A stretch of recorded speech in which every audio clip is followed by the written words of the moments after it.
No, thank you. Sleeping. You come back in an hour. Need sleepy. Please go away. Let me sleep for the love of God! It's now time for the Billy C. Morning Show, part of the Billy C. Boxing Network. Interact with the show at BillyCBoxing.com.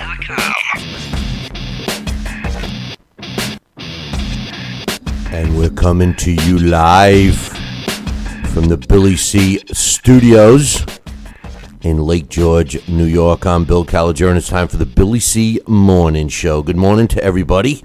I hope you're doing all right. Today's show is being brought to us in part by Sal's Neighborhood Pizzeria, an Italian restaurant located in beautiful St. Simons Island, Georgia. Check out why I'm always talking about this place, man. Look at the menu online. Real easy. www.salsneighborhoodpizzeria.com. Or give my man a call, 912-268-2328, 912-268-2328. Today's show is also being brought to you in part by JKJ Boxing Magazine. The new one's out. That's right, the new one's out.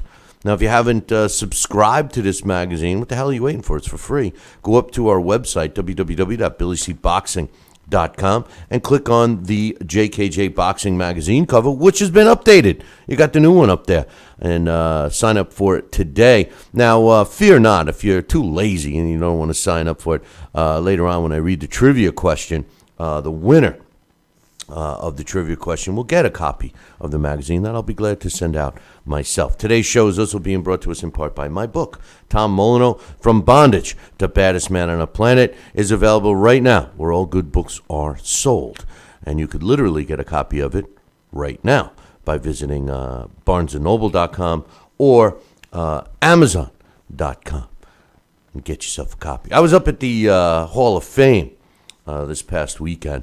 I didn't stay for the ceremonies on Sunday. As a matter of fact, I raced home and caught the fights. Even though I had a credential to watch the fights ringside at the Turning Stone, I ended up getting out of there and watching the fights on TV. Not that, listen, there's nothing better than seeing live fights ringside. There's nothing better. I mean, out of all the sports, it's the best. But, I'll get to that in a little bit about the Hall of Fame and what I see going on and all that stuff. But the reason why I started to bring it up is I wanted to thank everybody who bought a copy of my book, Tom Molina, From Bondage to Baddest Man on the Planet. I did have a table set up with my man James Curl and got to meet Jack Sharkey's grandson in the flesh. What a big dude. He looks like he could be a heavyweight champion himself. But Jack is another Jack Sharkey, of course, and he joined Jim and myself at the table, and we had some fun. Jim Curl was selling his book on Jack Sharkey, and of course on Jersey Joe Walcott, along with my book, Tom Molina, From Bondage to Baddest Man on the Planet. So we had some fun there. I'll get to that in a little bit. We had some fights that took place this weekend, and there were some good ones, and there were some not so good ones, but we'll get to that in a little bit. I got some emails to read, and we got some news going on. Now, my man Sal Rocky Senecola is on the road, and we're having trouble connecting with him right now. So we will be back with Sal in a normal episode on Wednesday. Now, we are not doing a live show tomorrow, but we will be here for the rest of the week. So make sure you tune in tomorrow. When we're not here. No, make sure you tune in Wednesday when we're back. But in any event, and we'll be doing a blast from the past on Wednesday, by the way. This week we're going to be doing Charlie Burley. You guys have heard me talk a lot about him. I know Alex and I have done a blast on Charlie Burley in the past, but we're going to do another one. Let me get some emails out of the way.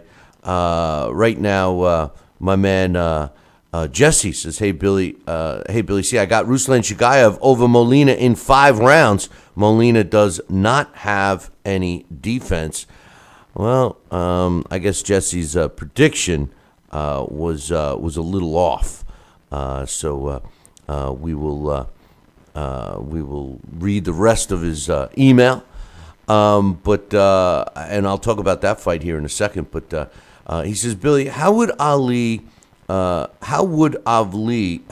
I can't even talk today. How would Muhammad Ali have been involved in boxing if he didn't have his illness? For example, do you think he would have been a trainer?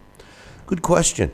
That's a real good question. I don't know if Ali would have been a trainer. I really don't. But I think he would have been involved in the sport in some way, shape, or form. And to tell you the truth, he was. Even though of his illness, he still was a ambassador to the sport of boxing. But that is a good question. You look at Freddie Roach. Freddie Roach is suffering from the same disease, and he kept going. I mean, some people make good trainers, and others don't. But that is a really good question. He says, "Who are your favorite boxing announcers and play-by-play guys on radio and TV?" Ooh. Well, I think Ronaldo is the worst ever, but I liked Howard. I liked Howard Cosell. Barry Tompkins, I think, is really good. Al Bernstein, of course. Those name Nick Charles. Nick Charles was a guy that I liked as well. I learned a lot from Nick Charles. Nick Charles says, make sure you call what's happening in front of you, which I try to do. He says, how do you see the Comedy versus Easter Junior fight? It should be a good one. Yeah, I agree with you as well on that. Thanks for the email. I think I got my man Sal Rocky Senecola on the line right now. Sal, are you there? I am here, Billy. How are you? Man, last minute Sal, we're going to call you, I can tell you a lot of scenarios where that would be appropriate. Yeah. But anyway, we just got started here, and I got a couple of emails I'm going to read real quick. I just got rid of one. Well, I just went through one. This other one is from my man Mike from Michigan. A lot of people have been asking, what happened to Mike from Michigan? Well, here's an email from him. He says, and we all know that he was a big fan of Vasyl Lomachenko. He said, I'm saddened that Ruslan's career is probably over from all the beatings he's taken. He looked like a midget compared to Molina. It is what it is. I just hope he gets paid for those beatings he takes and has already taken. I think it's a shame because he had more than enough talent to beat Molina. He says also Lomachenko is amazing, period. He does the things that most can't. It's sad. I'm sad that Ruslan's on Showtime because I hate Showtime. I don't listen to you much since your time slot changed, but I will be starting to listen regularly again. Well, thanks for the email, Mike, and I'll tell you, it's a good segue, Sal. Yes. As far as Vasyl Provodnikov, yeah, he didn't look like himself. He has taken a lot of beatings, but listen, this was a guy that we know that if you box him and keep distance, utilize your distance with him, you could pick him apart. In his losses, that's the kind of fights he's lost. The surprising part is John Molina traditionally doesn't even have the jab and the movement that he displayed on Saturday. I think it was a great win for Molina. But the other point that he made here, Sal, is kind of like my topic of the day. He's talking about Vasyl Lomachenko. Vasyl Lomachenko took care of Roman Rocky Martinez to win Martinez's super featherweight title this past weekend. And let me tell you something, Sal. I don't know if you get a chance to see the fight yet. Or I did see that fight. It's well, let me tell you, Lomachenko, I think, is the real deal. I think Lomachenko could arguably be one of the best, if not the best. And when his career is over, I think we're going to be talking about him as an all-time great. But I loved what I see with Lomachenko. And this is a guy that had, whatever it was, 400 amateur fights or whatever. He's only had several fights as a pro. But the kid is getting better and better, Sal. I mean, he's got it all. He's got hand speed, he's got movement, he's got defense. He's exciting. He engages. What's your thoughts? Billy, let me tell you what I thought. He was masterful. He's the matador in with Martinez, who was not really the bull. But I'll tell you what, Lomachenko, his ring generalship, his awareness, his whole arsenal. He put punches together. That uppercut was deadly. He just threw the combinations. He avoided punches. He slipped. He moved. He used that jab. He came up with great rights and a couple uppercuts, and went to the body, went to the head. He had this head movement. He slipped punches. I thought he was brilliant. I love this guy. I think he's one of the stars for today and a star for tomorrow, and I agree. I think he's a two-time gold medalist in the Olympics, and You know what? I can't say enough. I was so impressed. I really am an instant fan of this guy. I agree. Great. I mean, the way you put it was great. And the other thing I really enjoyed watching him, he looks like he's having fun in there. Bingo. I mean, he's having fun, Yes. and he was, it seemed like he genuinely wants to show people. You know how we're always saying, fighters of today, we use the analogy, king of the mountain. You wanted to prove you the best and all of this stuff. Well, I believe, and if he's fooling me, if he's pulling the wool over my eyes, he's certainly doing a good job. But I believe that this guy truly wants to be the best and wants to do things that, to prove that he's the best, like moving up in weight, like fighting a multi-time world champion in Rocky Martinez, and having some fun doing it. I mean, the kid was phenomenal. I can't say enough. Right there, exclamation point. I mean, I was just so impressed with him. I loved watching him. And this is a southpaw, and he was brilliant just with his delivery, his jab, his left. He came over the top. I mean, he did it all. What a great display. I'm an instant fan of this guy. I want to see great things that I know we're all going to see for him. I think for a pretty long time. He's brilliant. The thing I enjoy is he took care of business. And he put an exclamation point at the end of the fight. He knocked out Martinez. He left no doubt. He systematically broke him down. He felt him out a little bit in the first round, and then took over the fight. It was just his 7th pro fight. He's now the WBO featherweight world champion. Lomachenko is now 6 wins, 1 loss, with 3 of his W's coming by knockout. If you recall, his 1 loss was against Orlando Salido, who he's become friends with, and he would welcome a rematch with him. As far as Martinez goes, Martinez also fought Salido a couple of times, and his record drops to 29 wins, 2 losses, and 2 draws. Also on that card, Felix Verdejo improved to 21-0, 15 knockouts when he scored a 5th-round stoppage over top-ranked featherweight Juan Jose Martinez, who drops to 25-3. The official time on that one was 2 minutes and 40 seconds. And also on the fight card from Madison Square Garden, Zhao Schming improved to 8-1 with 2 knockouts when he scored a 10-round unanimous decision over Joseph Ajaitai, who drops to 15-3. All 3 judges scored it 100-89. Now, the fight that Mike from Michigan was talking about, Sal, John Molina got in the ring with Ruslan Provodnikov, and it was a pretty packed house up at Turning Stone, and I know people were scrambling to get tickets, and they actually opened up the upper tier to accommodate everyone. But it was a very entertaining fight.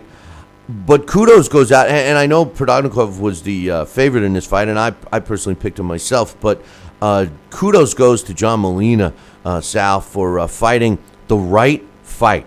I mean, this guy used his height. I mean, he definitely looked like a monster compared to Provodnikov, but he used his height, his reach. He incorporated a jab, which he's not really known for. And in the trenches, when he was slugging it out with Provodnikov, he held his own. I was impressed. And if the fight didn't go to him, I would have been shocked. Did you get a chance to see this one? I got a chance to see all the highlights, and I'm going to tell you, I had a hard time bringing the fight up. I was busy Saturday night at the restaurant, but I did see many of the highlights. And what I saw was just what you were saying earlier. John Molina had somewhat using his boxing skills that I saw evolve. I mean, he used that jab. I watched both these fighters train, and Ruslan Provodnikov was training. He looked good training, but I saw John Molina when he was hitting the bag. He hit it with a purpose. He looked good, and I said to myself, "He looks pretty good. He might pull an upset, but bags don't hit back, But when I saw him in the ring, as you said, he stayed in the pocket. He used his height. He looked very big compared to Ruslan, and he just used the jab enough to be effective. He got some punches that he caught Ruslan with, and he did a good job. I think he definitely rose to the occasion, and he beat him fairly and square. When I look at Provodnikov, he's such a fan-friendly fighter. Everybody loves the guy because of his heart and determination. Warrior. Well, the problem with a fighter like him, and I don't know if it's just his makeup or if he just didn't have the proper training and just, nobody ever stopped. But, no defense, Sal. No. And after a while, I don't care how tough you are. It catches up with you. And I think Molina proved that the other night by landing the jab. I mean, it was at will. And although Provodnikov tried to establish his own jab, he was kind of doing it wrong. He would like position himself to throw the jab, and then before he could get off on with the punch, Molina was landing his jab. So Yeah. I don't know. A lot of credit goes to Molina. Obviously, his value jumps up. And Provodnikov, he's been in a lot of battles. And if people close to him, you might want to say, hey, maybe it's time for him to hang him up, because I don't see him developing a stellar defense at this point, and I think he's just going to take more punishment as he ages and slows down. What do you think? You know what? You're brilliant, Billy. You are really great. You assessed that right on, spot on. And, of course, I mean, Roseland was in there, and you eat punches for a living. It's hard. You can get away with it for so long. And, your head's going to take it for just how many fights? And you go to war after war after war.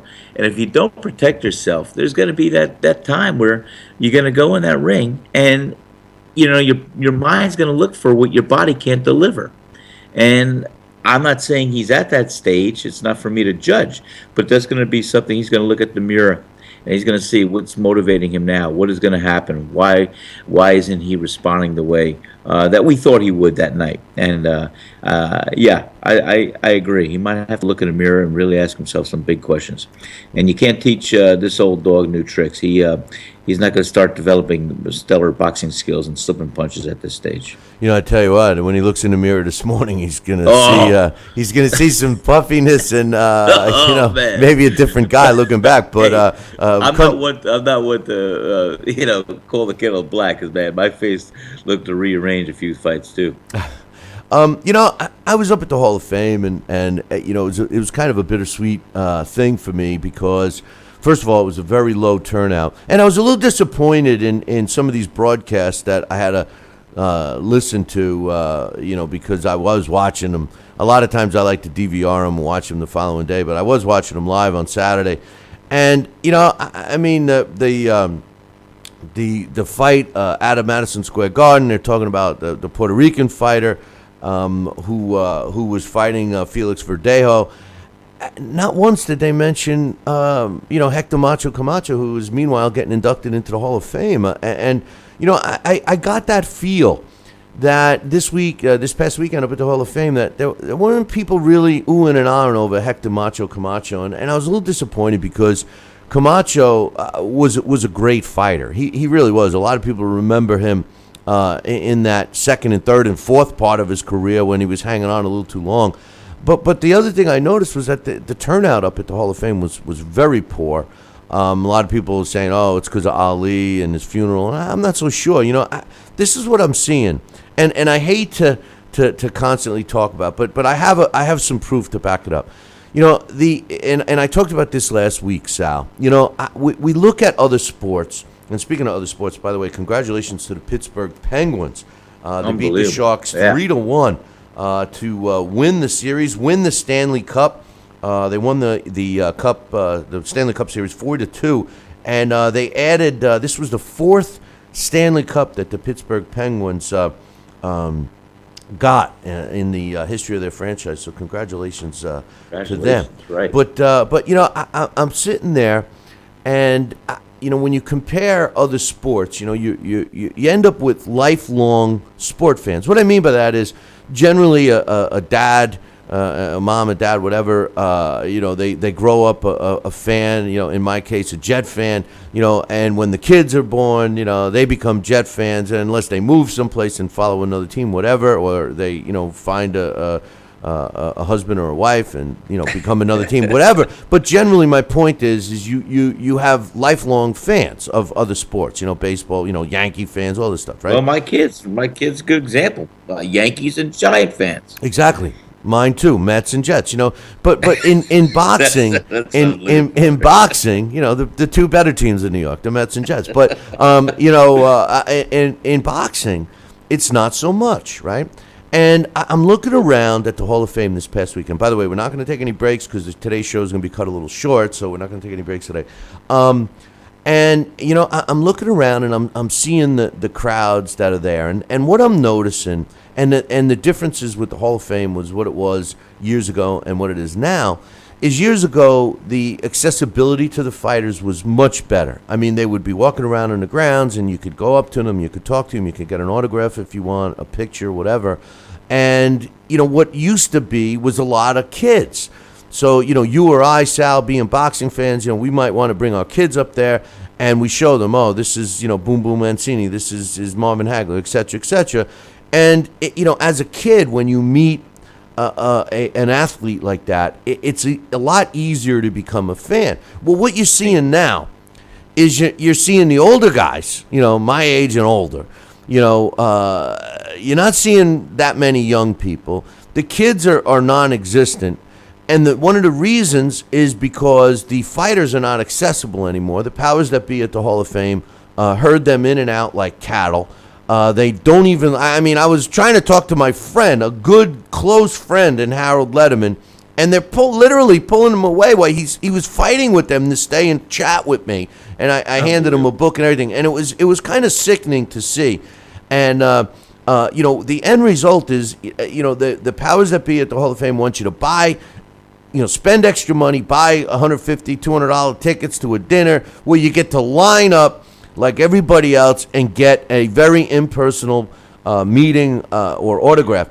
And what we see is a lot of sports memorabilia collectors going up there, and they sit in front of Carlos Ortiz, and out comes, you know, half a dozen photos that they're signing, and you know that they're going to be sold or something like that, versus the kid that walks up with the program and gets an autograph on the program that he's got that he'll save forever. You know what I'm saying? You know, it sounds sad because when was it? Just 2 years ago when Kayla and I went up there and met John and the crew? Was it about 2 years? Yeah, it was 2 years. It wasn't last year. It was the year before. Yeah. And, you know, it was beautiful. I mean, I had a great time. I saw my old friends there. We were at Graziano's. It was more accessible. And, you know, I had a chance to reunite with Aaron Pryor, who I was his sparring partner, number one sparring partner for a couple of his fights. And saw the Spinks brothers, saw this one, that one. And we were all hanging out, having a great time. Yeah, but my point is that was you had to do that at Graziano's. Yeah. If it used to be that accessible on the grounds.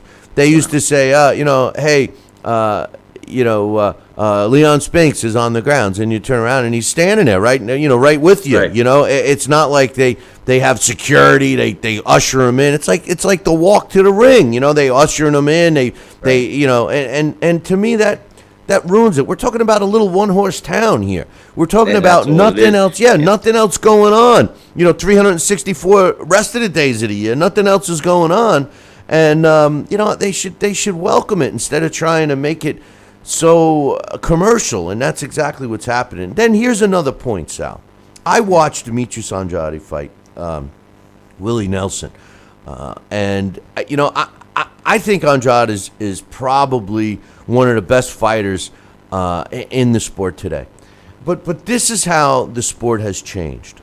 Demetrius Andrade has all the skills. He demonstrated that. I don't know if you got to see that fight. I saw some of that fight, yeah. Well, he's got the skill. He totally dominated Willie Nelson. Well, you know, Willie Nelson's game plan is always, you know, he's an awkward fighter and stuff, and he waits. He's got sneaky power, and he waits to finish an opponent off. Obviously, it didn't work with Demetrius, but Andrade is a fighter that clearly possesses the skill. He's got hand speed. He's got pop.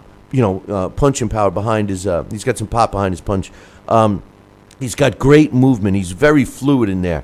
He's very hard to hit. He shows all of the attributes I want to see in a young fighter, except for one. He's not that exciting.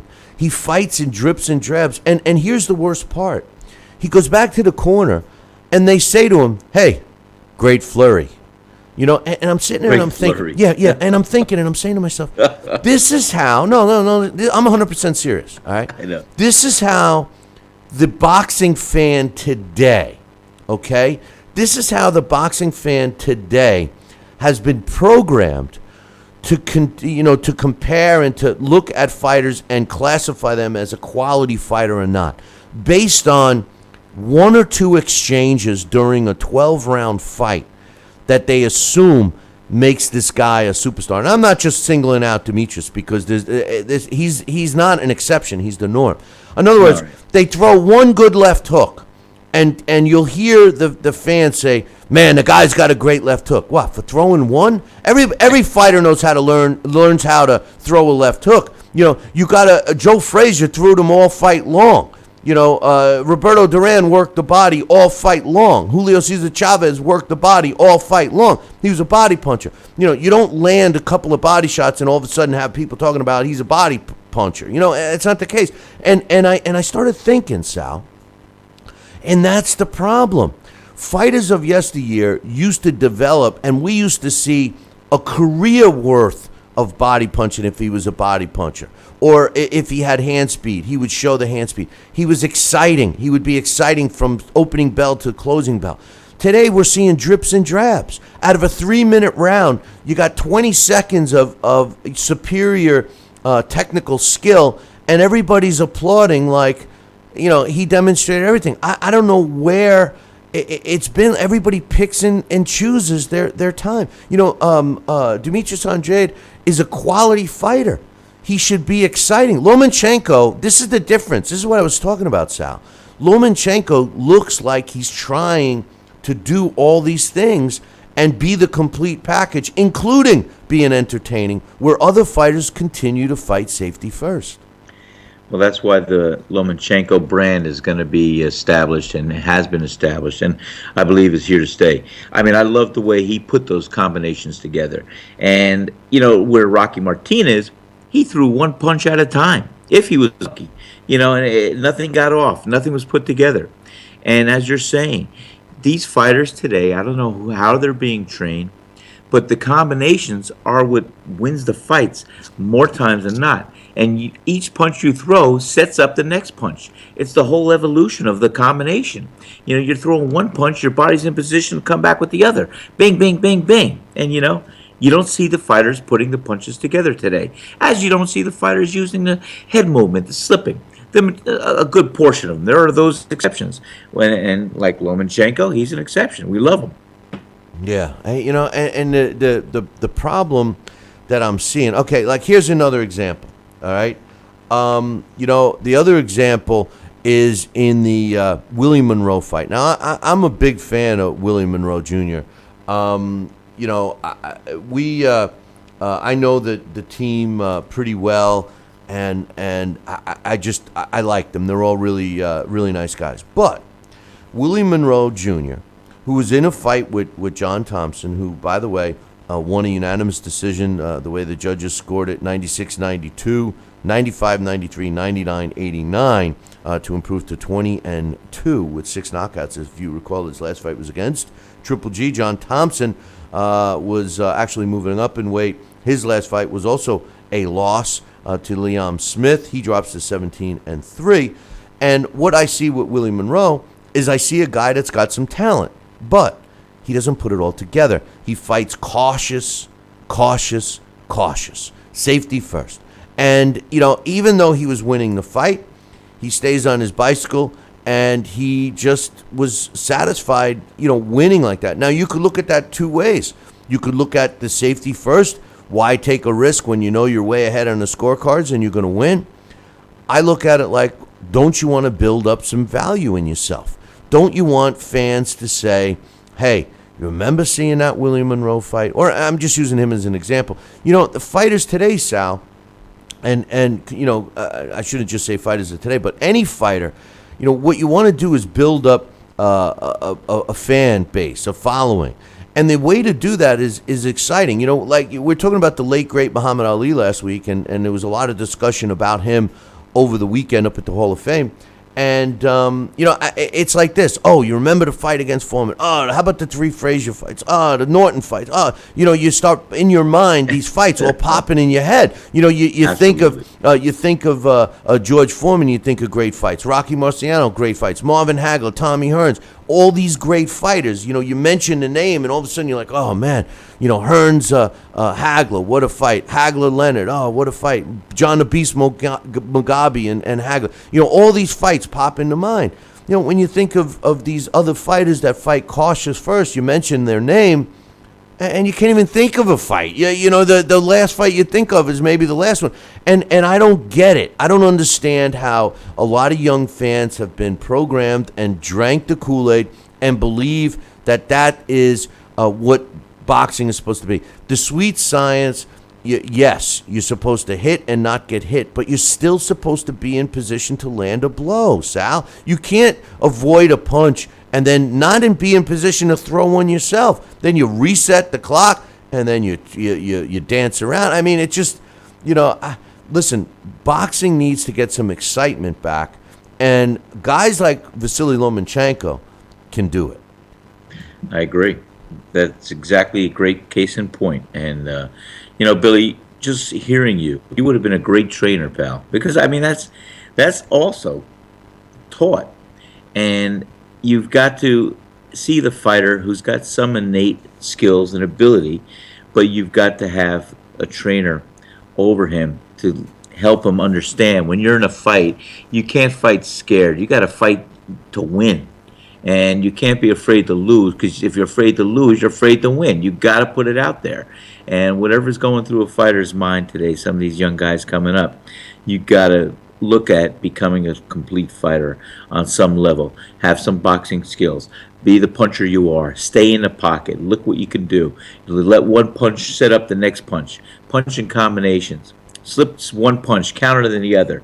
This is all done in the gym, drilling with the punch mitts, with the pads, with the sparring.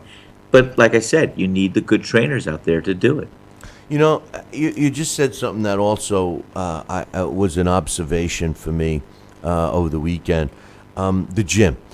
I think a lot of fighters today, their reputation. Oh, he's a good counterpuncher. He's got pop. He's got this. He's got that. When you watch the fights, and you factor in the simple fact that fighters only fight 3 times a year. Once they're established, and of those 3 fights, they're fighting cautious first. They're cherry picking fights. They're fighting nondescript opponents. Where does this reputation come from? How does a guy get a reputation for being a devastating body puncher when out of a 3-minute round he might work the body 2 or 3 shots? And I've come up to the conclusion. I've come up with the conclusion that that these reputations are being had in the gym.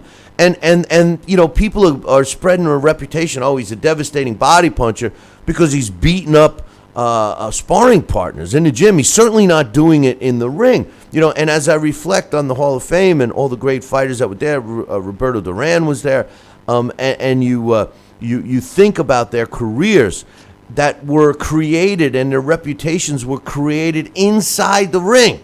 And they did it over a long period of time, a career, where they were fighting, more than 3 times a year. We're giving Fighter of the Year award to a fighter that fights 4 times a year. Woo, 4 times, and these fighters of today, I don't understand where the reputation is coming. And I don't want to keep bashing the fighters, because from an athletic standpoint, the fighters today are better athletes than the heroes of yesteryear. They're better athletes.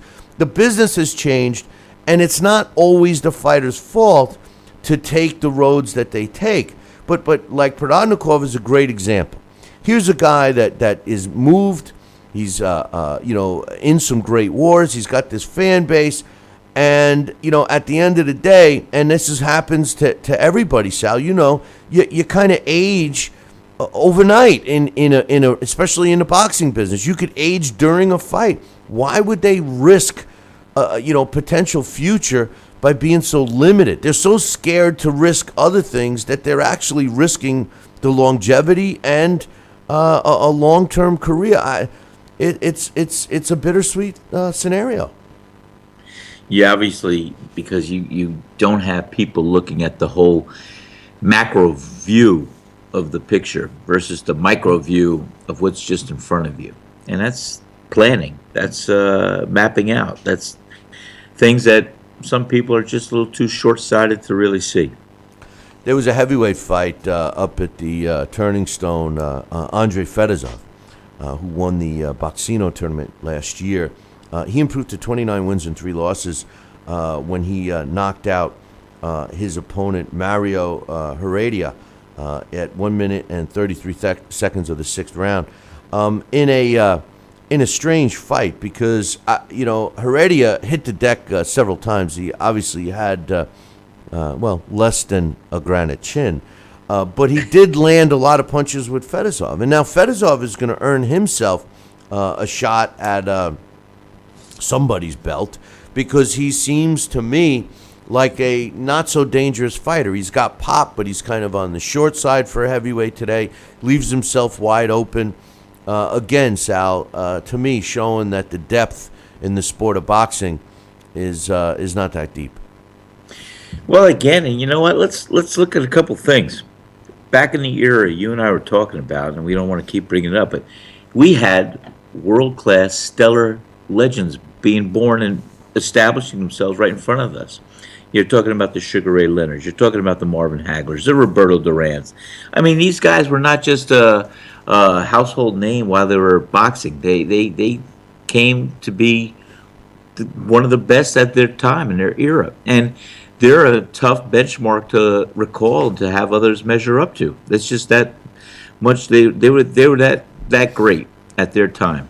You see, and that's what we're looking for. Well, here's the thing. Now I'm going to play devil's advocate because I believe, and I honestly believe, I got to see some buddies of mine, John Iceman Scully, who's I think one of the most underrated trainers in the sport today.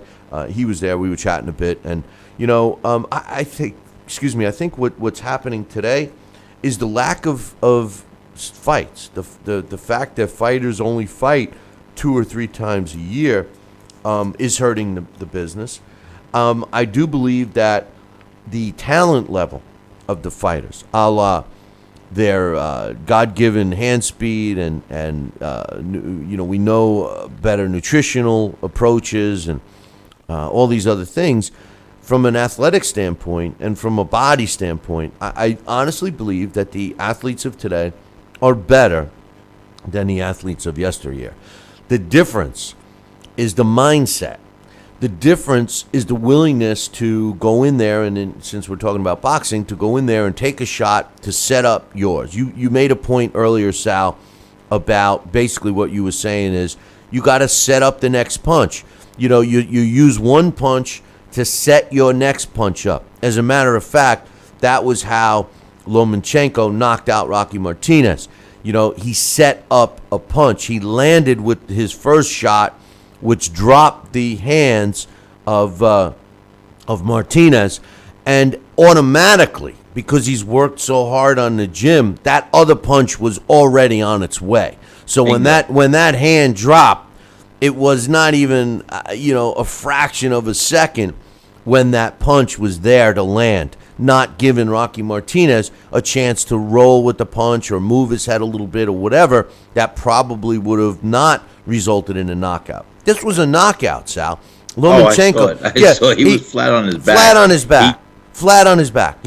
And the referee counted him out, and even the announcers got it wrong. They're saying, he waved it off at the count of 3. No, he didn't. He counted to 10. He counted to 10. I counted 10. Well, so did but the referee counted 10 before he waved it off. So I mean, you could have counted to 20. I mean, it was a beautiful thing. Lomachenko, and listen, there's a lot of young fighters that I'm high on that I like. Okay, but Lomachenko, to me, demonstrates an ability, not only from a talent point of view, but a mental ability that is the exception today with fighters his age. He's safety first is great, and I understand it. I get it. Okay, everybody's scared of suffering brain damage and not being able to enjoy life later on. You've mentioned this yourself, and I get it. And if that's the case, like you said many, many times, Sal, weigh out your risks versus the rewards. Make a decision. Choose something else. You can't decide. You can't become a lawyer and then decide that you don't like to be up and stand up in court. You know, like you want to be a lawyer, but you don't want to go to court. You know, so guess what? You won't be a lawyer then. You know, you want to become a doctor, but the sight of blood makes you pass out. You know, maybe try a different profession. You know, it's the same thing in boxing. You know what the risks are. You know, if you're not willing to take them, don't take them. Nobody's forcing you to take them, right? That's right. The prize has to be worth the price. And like I said, we were just cultivated young during a different era where, you know, being the toughest man, the toughest kid on the block, being able to take a shot, being able to dish a shot. I mean, these were all different variables, but, you know, we wanted to prove we were the most durable, the most toughest. That we, you know, it was just always wanting to be the best, the strongest, the toughest, the most durable. This guy could take this shot. This guy could dish that shot. It was, you know, it's that whole rising to the occasion, wanting to prove that you are the best. And you know, here's just to expand on that. I'm not suggesting that fighters should go in there and take a beating like Ruslan Provodnikov did. All right. You know, I'm not suggesting that.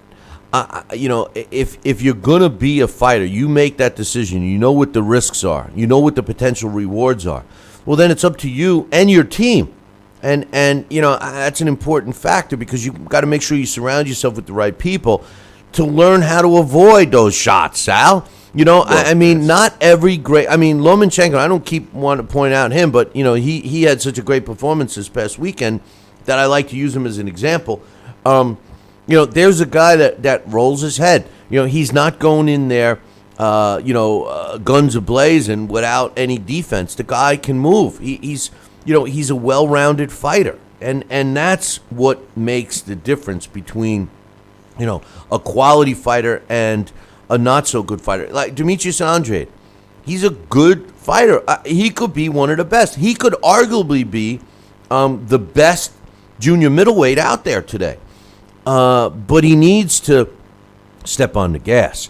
You know, you don't go back to your corner after a 3-minute round and you demonstrate maybe 15 seconds of skill and your corner's patting you on the back like you just did it for 3 minutes. You know, that to me, and here's the sad part. When you're fighting another guy that's running around trying to, stay away, that 15 seconds, that 3-punch combination, that 4-punch combination could have won the round for you, you know, and that's even sad, you know, when you look at that, you know, if boxing, you never, you know, everybody asks me, you know, I wish I had a nickel for every time people asked me because I'd be a wealthy man just from this past weekend. You know, what could we do? What could boxing do to get back? It will never get back. It'll never be the way it was back in the day. And I mean back in the day, long before the 80s, because we look at the 80s as being a great time, Sal, but let's be real. That wasn't even close to being as great as the fights in the 70s and the fights in the 40s and the 20s. I mean, they were just so much better, right? You know, it's never going to get like that. But what it could do is become more interesting and more entertaining to get a fan, to get, like what we said earlier in the show, Sal, a lifelong fan. That's what boxing needs. We are the last lifelong boxing fans. I've come to realize, and I saw it as clear as day at the Hall of Fame this past weekend, that our generation right now is probably the youngest of the lifelong boxing fans. You know, there may be a few younger people than us that are lifelong boxing fans, but all these new fans that are coming on board because maybe they like one fighter or another, they're going to lose interest. And the reason they're going to lose interest is, how the hell can you stay interested in a fighter that's getting pat on the back for throwing 3 or 4 punches in a round and everybody's happier than you know what? Well, you said some key things there, and like you said, you know, these fighters today, how are they going to establish their their brand, their marquee value if they fight one or two times a year. What makes the fan base, the following, this and that, is to see a fighter being active and being able to think out there in the ring and to outbox, to slip the punches, to do a combination, to be exciting. And, those are some of the things that we look for. And that's why, a fighter, when they come along like Vasyl Lomachenko comes along, hey, guess what? I find him very entertaining and very exciting, and I want to see him again. And, we'll see. I hope he doesn't take a year off or 6 months off. I'd like to see him in 3 or 4 months. Yeah, I think he's old school. I think that I think that the relationship with him and Top Rank will probably get stressed because I think he wants to fight more frequently than the business dictates. It was. I don't want to make it seem like it was all depressing up at the Hall of Fame this year because there were some very positive things that went on, and the one that really hit me the most was the response that Roberto Duran received from everyone, Wow. young and old alike. And the other thing about Roberto Duran that I noticed, the guy smiles a lot now. Remember when he was a fighter? I mean, the guy hardly smiled. I mean, you would get scared just to look at the guy. I mean, that's the way he was. But he smiled a lot, and he kept getting standing ovations anytime he came into an area. People loved him, and loved him this weekend. And it's funny because boxing has a way of, no matter what you do and no matter how many times people can hate you, there comes a time, as long as you perform in the ring, that people will love you for what you do. Mike Tyson's a good point. Roberto Duran's a good point to make. Even Sugar Ray Leonard, and of course the late great Muhammad Ali. Everybody's remembered Muhammad Ali, all these great things, and the one thing that people aren't saying is what I said. The truth of the matter is that there was a time, at least if you're my age or older, there was a time when most Ali fans loved him or hated him, or a little bit of both. I mean, the way it ended for everybody now, especially over the last 30 years, everybody loves Muhammad Ali. You're not going to find anybody say, "Oh, I hate that guy." But 35 years ago, you would have, right? Oh, yeah. He had an equal fan base that wanted to see him get beat up in the ring as well as wanted to see him win. Not an equal, but what I'm saying is, yeah, you were very, very much in the spotlight, and you had fans that wanted to see you get beat up versus you winning. Some minority or so of fans. One of the things that I hope can happen with the sport of boxing is the fact that we get the big fights that we want, that the promoters and the networks and the powers that be that don't want to work with each other and try to separate and divide themselves, and all of these things that are the problem with how the sport is conducted today. Because we can never expect the claws to be taken out of the cash cow, which is the sport of boxing. You can't expect, the Suleimans and all the other sanctioning bodies to all of a sudden do the right thing. It's not going to happen. But what you could have, what could be a solution, is you could start to enforce a couple of things from a rule perspective. Like the trainer must go through some training and prove that he's a trainer, instead of a rah-rah man. That the officials involved, the referees and the judges know what the hell they're looking at. They know what they're scoring. You could tighten it up there. You can have the promoters and the powers that be willing to work with each other, even though they don't like each other. They don't have to go to dinner with each other. They don't have to hang out at their each other's kids' graduations, but they can make the fights happen that the fans want. That's the only solution, Sal. Because you and I talked off air many times. We spent hours talking about how and what we could do to have boxing evolve, and I think you and I have a pretty good off-air dialogue going on of if we were to be so bold and so entrepreneurial of what we could do to get boxing back on the map.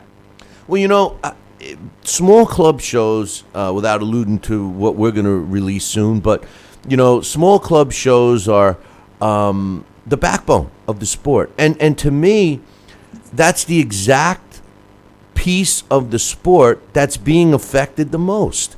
And it's like anything. If you're building, if a widget is needed to build the most important device on the planet, and all of a sudden you can't get that widget anymore, that important device is worth nothing. You know what I mean? And that's what's happening in the sport. And these young fighters, the backbone, the 4-round fighters, the 6-round fighters, the local town that puts on a show. You got to beg people to come. Even the young fighters don't want to risk any potential future by not fighting anybody. So, the product itself is secondary, and it's a very tough hill to climb. It really is. And, going up to the Hall of Fame and getting to see guys like Carlos Ortiz, he's another one. Carlos Ortiz is a fighter that was a great, great champion, and he's enjoying his time up there. He's enjoying the recognition that he gets. And I say to myself, how many people really know who the hell he is? How many young fans, 40 years old or 30 years old and younger, who knows who Carlos Ortiz is? They know who Roberto Duran is. They know who Sugar Ray Leonard is. They know, and I love getting these all-time great top 10 lists from young fans, 20-year-old fan, and he's got Sugar Ray Robinson as number one. I appreciate that. I have Sugar Ray Robinson as number one, too. But my question is, why? To the 20-something-year-old fan, why are you putting him there? Because old guys like us keep saying he's the best, so you just put him there? Did you ever watch his fights? Do you see what we're talking about? Do you realize the impact that he made in and out of the ring as a fighter? Is that why he's at number one, or did you put him at number one because everyone else says so? And that's my point. Today it just seems that if you say something, it's like what I always say, Sal. Years ago, you were innocent until proven guilty. If I made an accusation about you, I'd have to prove it. Otherwise, I'm wrong. Today, it's reverse. I can make an accusation about you that you did some terrible, horrific thing, and then all of a sudden, you got to prove that you didn't do it. And that's like totally reverse. It's like all of a sudden I could ruin your life by making up some BS story, and if you are not in a position to prove I'm wrong, everybody's going to believe me. It's just ridiculous, right? And boxing's no different. No. You're making me reflect back and going back a couple of decades. I will tell you this. I'll give credit where credit is due. Lou Duva had an early dream in the 70s. He wanted to put a band of fighters together and showcase them. And he chose a venue. He worked hard with his son, that's no longer with us, and also his other son, Dino. He worked with his family. They made it a family business. And he had fighters that he started to showcase. And like I said, I've said this before, he would take Bobby Ches, he would take myself, he would take Nino Gonzalez, Scott Frank, Rocky Lockridge. He'd put us all in a van or all in a station wagon, and Dan Duva would be driving, Lou would be in the front seat, and all these fighters would be sitting on top of each other, and we'd all go to Gleason's gym, and we'd be trained by Chicky Ferrara. Lou Duva took an interest in us. Of course, he wanted to parlay with the contracts and everything else. And then he would showcase us in ice world. We were starting out club fights, 4-rounders, 6-rounders, 8-rounders. But look at some of the talent that evolved from that program. And, of course, afterwards, Lou had success with all these fighters, including Vinny Pazienza, was a showcase fighter out of Rhode Island that came to Jersey under the Duva contract and fought an ice world with me and everything else. So this was a breeding ground, created the interest, and cultivated that talent, that pool of talent, into becoming world-class fighters and then going for bigger things. And then, of course, he parlayed his marquee value with having access to the Olympians after that. So you look at that model, and I'll tell you, I'll give credit where credit is due. And Duva did that for a lot of good fighters. And here's what they do. People have just heard of Andrew Menard. He had a substantial fight not too long ago and looked really good. And this was a kid that was held back by his promotional team. He's out of Louisiana. And, I had approached them several times about doing broadcasts for LDL TV and what have you. And the promoter literally told me that he did not want to get Andrew Menard, his name out there, did not want people to know who he was outside of his little town in Louisiana because he was afraid that some big promoter would come and steal him away. And, here's the sad part. The guy's got a point because that's typically what they do. But here's the negative side. If you're not smart enough to put in a contract with a fighter to cover your ass about stuff like that, then shame on you. Because what happened was when Andrew Menard finally won a big fight and won a substantial big fight, no one knew who he was. So the truth of the matter is if this guy had taken that chance and rolled the dice and had his contract in place so nobody could steal him, or at least he would be compensated if someone did, that the value of Menard would have went through the roof after a big win like that. Now that's like the first one. So the financial gain is still minimal, because of stupidity and greed.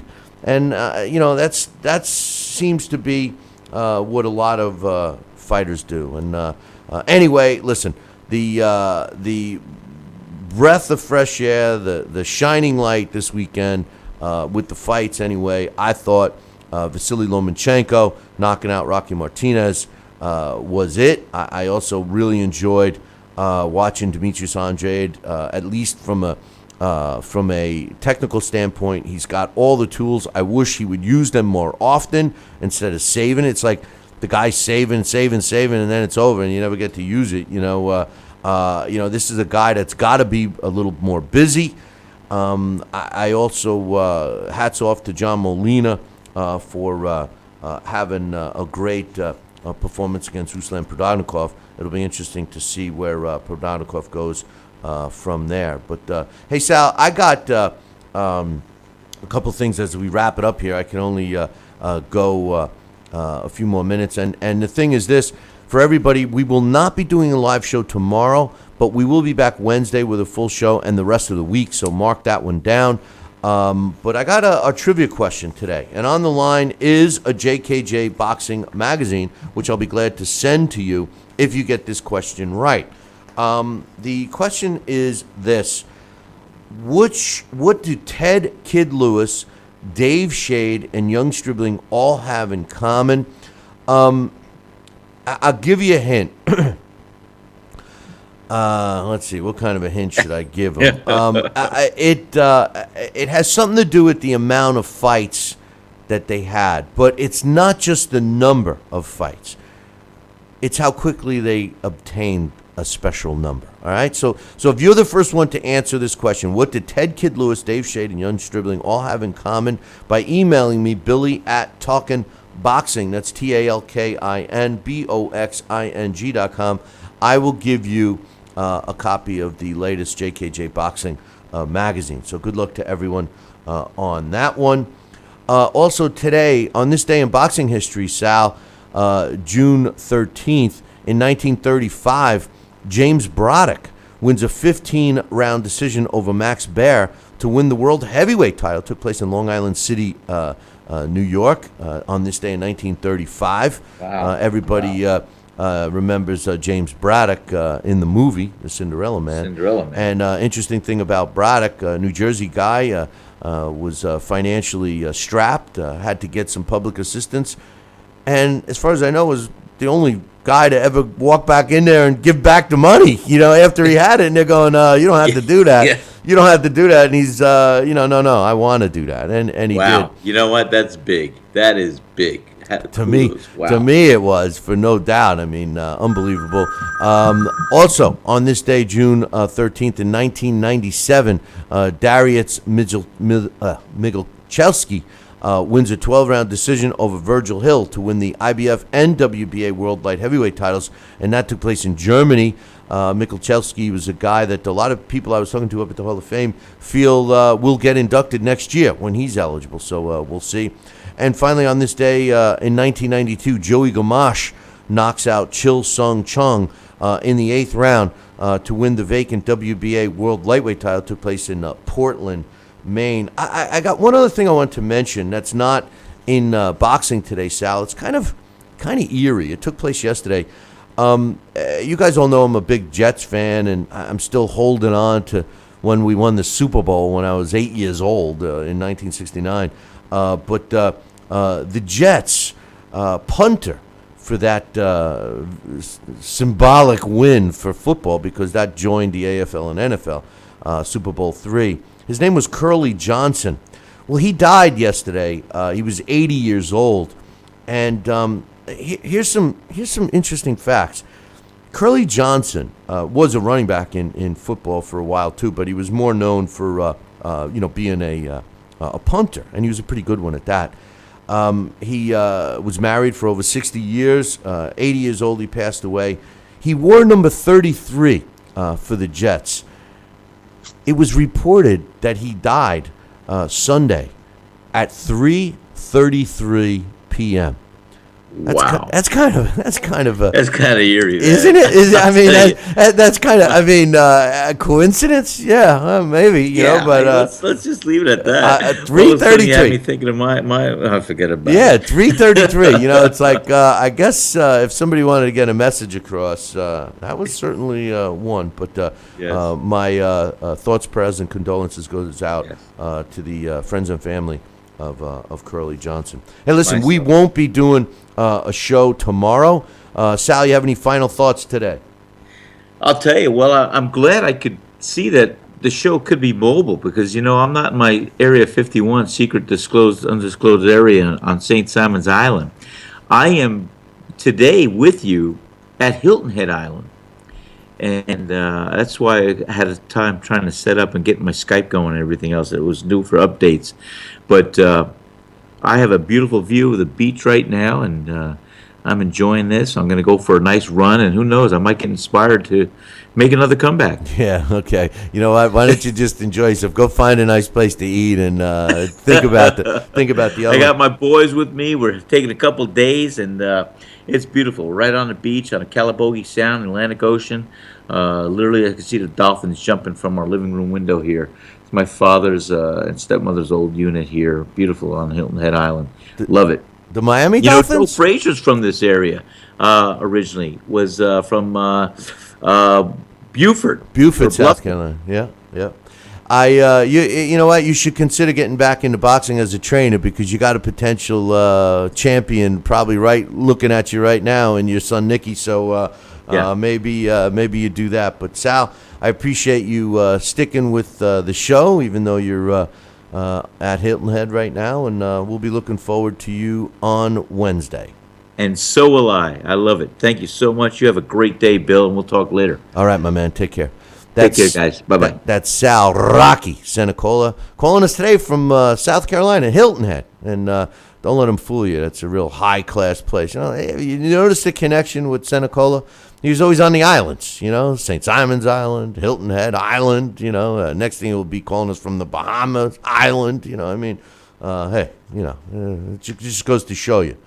Maybe we should all get into the pizza business, you know what I mean? But anyway, I appreciate Sal taking that time, especially when he's with his family, to stay with this show. Speaking of the show, we will not, programming note, I've said it 100 times, I'll say it one more time. We will not be doing a live show tomorrow, but we will be back on Wednesday. Our Blast from the Past will feature a former, he's never been a world champion, but he was a Hall of Famer, and regarded as one of the best fighters of all time. Was the only fighter that the late, great Sugar Ray Robinson refused to fight. We'll be talking about Charlie Burley on Wednesday, and also Boxing Hall of Famer, who I didn't get to see this past weekend, my friend Larry Hazard is scheduled to join us as well. So I will tell you guys this. we will have some great stuff to talk about in addition to the Blast from the Past on Wednesday. So you're not going to want to miss the show. All right, so make sure you tune in Wednesday morning. Same bat time, same bat channel. Until then, ciao, baby.